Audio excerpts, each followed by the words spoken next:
Mayroon po dito, sabi niya, yung unang araw ng isang linggo, sinamba si Jesus. Yun po ba ay Sunday o Saturday? Siguro nagkamali po siya dito ng talata, Mateo 27, 1 hanggang 3. Hindi naman yan tumutukoy sa pagsamba sa ating Panginoon. Brother Ariel, kahit anong araw pwedeng sambahin ang Diyos, hindi lang pagsabado. Yung mga Maliwanag punto yung mga pinagaling ng Panginoon, yung mga nakakasalubong niya, yung mga pinalayas ang demonyo, sinasamba linggo ba yun? Anong araw, anong oras pwedeng sambahin ang Panginoon? Ngayon, meron pa siyang comment dito na tungkol doon sa pagpuputol-putol ng tinapay. Ayan, ito si Brother James Istumago naman. Paano po yung sabi sa gawa na tuwing unang araw ay sila nagkakapisan at nagpuputol-putol ng tinapay? Ayun. So idugtong na natin ito. Kasi yun nga, yung nasa kapitulo 20 at talatang 7 ng gawa. Tingnan niyo po mga kapatid, gagamitin natin yung lumang Tagalog. 20 talatang 7 ng gawa.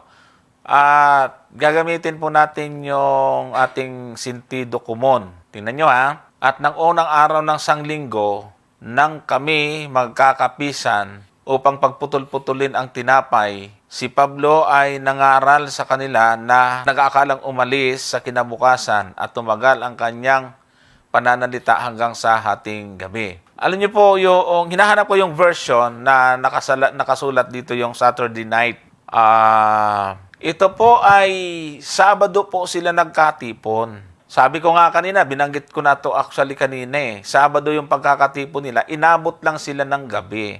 Kaya binanggit dyan yung unang araw na sang linggo kasi inabot sila ng paglubog ng araw hanggang hating gabi. Yung pagpuputol-putol ng tinapay dyan, pagkain po yan, hindi po yan yung pagseremonya ng pag-alaala po nila.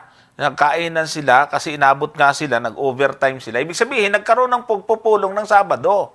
Kasi nga dito sa Aklat ng Gawa, wala nga pong simbahan ng linggo.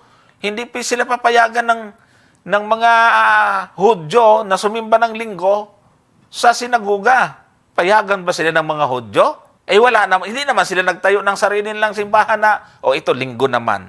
Walang ganon. Kaya yung pong mga denomination ngayon, kasama na yung kainaaniban ni Brother Ariel Balahadja, bigo kayo, wala kayong maipakita na sa gawa, may simbahan na nakahiwalay. Ito sinagoga, ito naman sa mga Kristiyano, wala. Nakikisimba lang sila sa mga Hudyo, sa sinagoga. At hindi sila nakakahiram na magpupulong sila na linggo naman ang pagpupulong nila. Kaya wala po naging problema sa kanilang pagpasok sa sinagoga doon kasi Sabado sila pari-pariho. Ang nagkakaiba lang yun, yung mga Hudyo hindi naniwala kay Kristo at yung mga Kristiyano naniwala.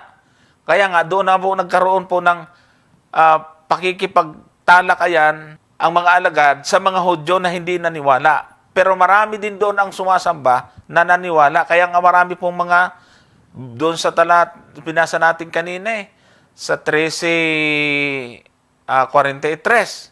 Yung mga nahikayat na mga Hudyo ay mga hintil naging Hudyo at marami din sa mga Hudyo na naging Kristiyano. Isa lang ang kanilang simbahan po, kapatid.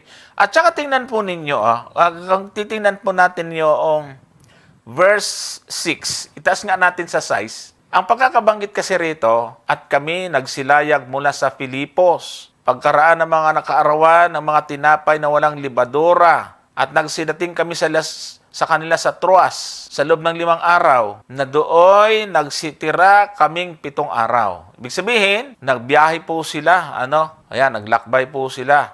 Tapos nanatili sila doon ng 7 araw. Kaya yung 7 araw, yung ika-7 araw po doon, kasi 7 araw, ibig sabihin, yung huling araw na aalis naman sila, si Apostol Pablo, ay nag-overtime na sila. Kaya yun ay Sabat. Hindi po totoo na nagpulong sila kung kailan dumating yung paglubog ng araw na Sabado. Ang labo naman yun, Brother Gomer.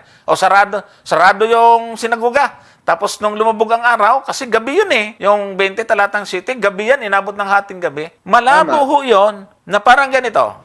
Ito, gamitin nyo yung analysis nyo mga kapatid Kung totoo na linggo na, ang problema, gabi ho, yan, gabi.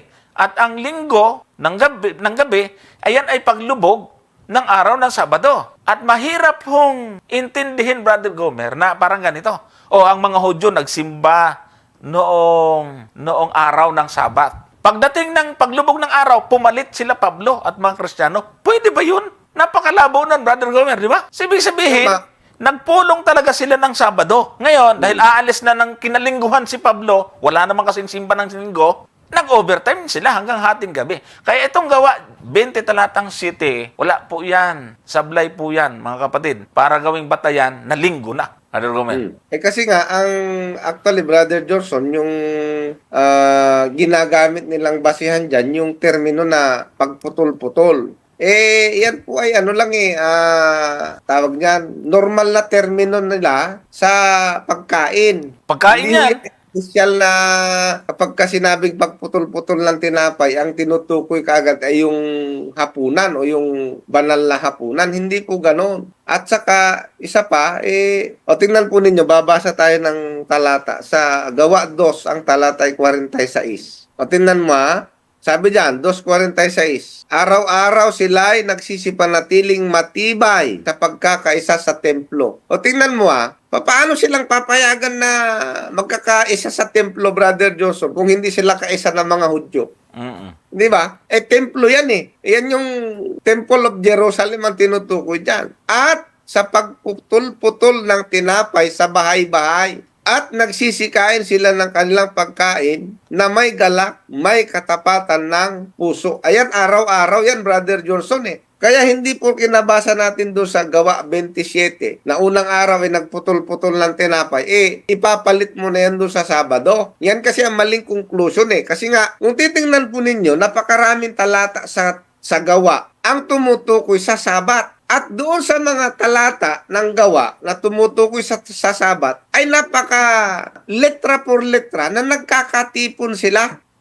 Halimbawa, babasa tayo dito sa Gawa 13. Tingnan mo sa Gawa 13, ang talata ay 14. Tingnan mo yan, Sabat ito Datapwat sila. Pagkatak sa Perga ay nagsidating sa Antioquia ng Pisidia. Sila'y nagsipasok sa sinagoga ng araw ng Sabat at nagsiupo. Tingnan mo yan araw na Sabat yan. And then, verse 15. May program talaga, Brother Johnson. Kasi sa verse 15 na sabi dyan, at pagkatapos ng pagbasa ng kautusan at ng mga propeta. Ito yung talagang, Brother Johnson, sa araw ng Sabat talaga, bahagi ng kanilang pagsamba, yung pagbabasa ng banal na kasulatan. Yan ang dapat nating maintindihan. Tuwing Sabat po yan. Yan. Bahagi yan ng kanilang pagsamba. At yan ay sumama si Apostol Pablo. Kaya nga, ito yung karugtong nung binasa niya Brother Johnson kanina na pagkatapos magsalita ni Apostol Pablo, pagkatapos niyang magsalita, pagdating doon sa 44, abay, ang sabi ng mga nangaging Hudyo, ibig sabihin, hindi dating Hudyo, naging Hudyo, pero nandun, nakikisama sa kanilang worship. Ano sabi doon? Basahin natin yung 43. Diyan sa 13. Nang makaalis nga ang kapisanan sa sinagoga. Tingnan mo, marami sa mga Hudyo at naging Hudyo. Yan, dalawa yan. Hudyo at naging Hudyo. Yon. Ibig sabihin, hindi dating Hudyo yan. Hintil yan. Mga hintil nga yan na nahikayat ng mga alagad.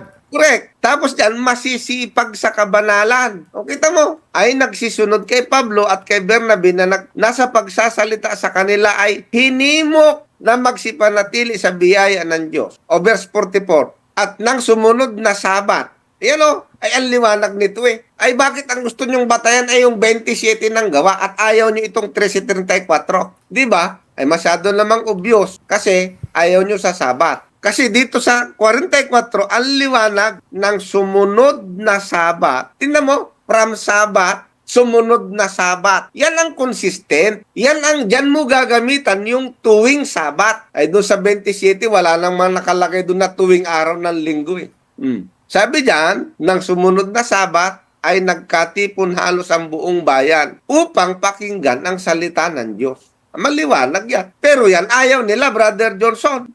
Ano pa? 16:13 naman, dito sa Gawa din. Ano sabi naman dito sa 16:13? Basahin mo natin yung 12. Mula doon, ang Pilipos na isang bayan sa Macedonia na siyang una sa purok, lupang nasasakupan ng Roma na nangatira kaming ilang araw sa bayang yaon. Verse 13, si Apostol Pablo, ng araw na Sabat, o tamo, Sabat na naman, verbatim, ay nagsilabas kami sa labas ng pintuan sa tabi ng ilog na do'y sinasapantahan naming may mapapanalanginan at kami nangaupo at nakipagsalitaan sa mga babaeng nagkakatipon. So maliwanag dito, Brother Johnson, na ang pagkakatipon, araw ng Sabat, ang dami na nating nabasa. Abay, ang pinangahawakan ba naman ay yung malabong talata ng 20 talatang 7 ng gawa. Eh, ayaw At na doon malinaw. sila nagsusumiksik, pero yung verbatim na talagang Sabat ang pagkakatipon, reject. Tama. Anong klaseng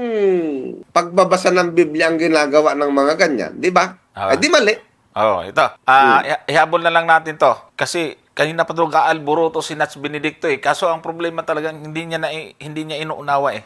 Sabi niya rito, saan ang Sabado dyan, amikan? Bulaan ka talaga. Walang Sabado sa gawa. 20 talatang 7. Hindi niya inunawa pero babasahan ko to ng translation. Nakita ko na ang translation eh. O, ito. Actually, Brother Johnson, gusto Ito. kong i-correct si Nats Benedicto. Wala kang sinabing Sabado. Ang sinabi mo, Sabado ng gabi. Oh, ito ang meron. Yan. Sabado ng gabi. Kasi Oh. pinaunawa na natin kanina na kaya tinatawag sa mga maraming translation na unang araw ng Sanglinggo kasi lumubog na nga yung araw ng Sabado. Ganyan din naman yung paliwanag ni Brad Ely na puno ni Nats Benedicto. Pag lumubog ang araw ng Sabado, unang araw ng Sanglinggo na yon. Correct. So, tama yon. Kasi nga, nagpulong sila ng araw ng Sabado. Kaya, nag-overtime sila.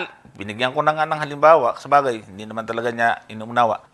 Sa iba na lang na nakakaunawa. Napaka-imposible po na ang mga Hudyo nagpulong ng Sabado ng araw. Tapos, pagkatapos nila, pumalit yung mga Kristiyano. Ganon? Papayag ba yung mga Hudyo na silang may-ari ng sinagoga? Malabo yon. So, nagpulong kasama sila Apostol Pablo, inabot sila ng Sabado ng gabi. Kaya lang sa Biblia kasi, pag lumabog ang araw, linggo na yon. O ito, babasahan kita sa Good News Translation, Acts chapter 20 verse 7. On Saturday evening, kita mo na? Oh. Dapat sabi ko nga sa iyo, dapat ay magtatanong ka lang, hindi yan, bulaan ka talaga. Alam nyo, ewan ko, mga high blood tong mga taong ito. Bakit ba itong mga ADD ay napakaiinit ang ulo? Tapos sasabihin, iglesia kayo ng Diyos. Nakakahiya kaya sa Diyos? Kami ang tunay na iglesia, pero kayong lasing eh. Tinan mo namang tong comment na to. Salita ba to ng iglesia ng Diyos? Yan ang sinasabing... Hindi. May iba-iba namang Diyos, Brother Johnson. May Diyos ng sanlibutan ito. Ay, yun na malamang. Kasi, wala naman akong makikitang pagiging tunay na Kristiyano dito sa attitude nitong mga dating daan na ito. Alam mo, yung isang miyembro nila na ganun din dati, na nahimasmasan. Naalala mo si Brother Eric Pilaes? Na nakapag-isip tinablan. Paano ngayon ito? On Saturday evening. Di Sabado ng gabi nga yun sa atin. Kaya lang sa Bible, pagka Sabado ng gabi na, unang araw na ng Sanglinggo yun. Sabi mo walang Sabado dyan. Meron Saturday. Ay, Tagalogin mo yung Saturday. So, Sabado. kaya dapat kayong mga... Sabagay, ilan na lang ito silang... Hanggang ngayon, hindi pa nababago yung... ewan, bakit ba kasi ganun yan? Hindi man kayo na naturuan ng mabuting asal imbis na mag-comment kayo ng maayos. Totally ito ni Ariel Balahadja. Wala naman siyang sinasabing masama sila brother na yung INC na isa. Natoy Alinton. Andyan. Maayos naman mag-comment. Sabi ko nga, nung umpisa pa lang, mag-comment kayo, magtanong kayo ng maayos. Kasi nag-aaral tayo ng salita ng Diyos, pero yung salita nyo, salita naman ng demonyo, paano tayong mapagpapalain yan? At saka, tinan mo, nababalik tuloy sa'yo Paano naging bulaan? Sasabihin mo lang Sabado, yan di ba? So, ayan, Brother Gomer. So, maliwalag yan, Brother Nas, kahit patigasin mo yung liig mo, yung Sabado ng gabi at unang araw ng Sanlinggo, pareho yon. Tama. Di ba? Kapag sinabi mong unang araw ng Sanlinggo, Sabado ng gabi, mali ba yon? Bakit sabihin mong walang Sabado? Mababaw Sabado kasi. nga ng gabi. Mababaw kasi, Brother Gomer. Wala namang tinurong malalim yung puno niya. Kaya nga ang point dyan, tama naman na unang araw ng Sanlinggo yan, kasi nga Sabado na ng gabi. Anong pagtatalo doon? Di ba? Ang point, bakit sila inabot ng gabi? Yun nga. Kasi nga, ang pagpupulong talaga nila Sabado, ay inabot sila lang paglubog ng araw. Di, Inabot nga sila ng Sabado ng gabi. Yun. Pero hindi Sa Hudyo pag lubog ng araw, bagong araw na. Unang Oo. araw na nasa linggo.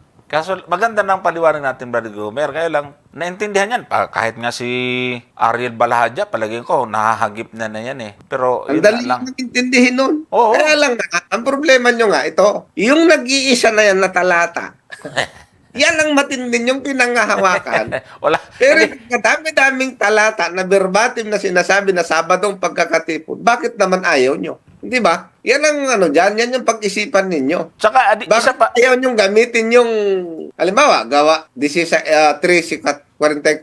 Ayaw nyong tanggapin yung 16-13. Nakita nyo yan? So, dyan lumalabas na, ano lang kayo, pili lang kung ano yung gusto nyo lang. Ganon. ayan. Ay, wala ho tayong patutunguhan pare-pareho pagka ganyan ang style ng pag-aaral.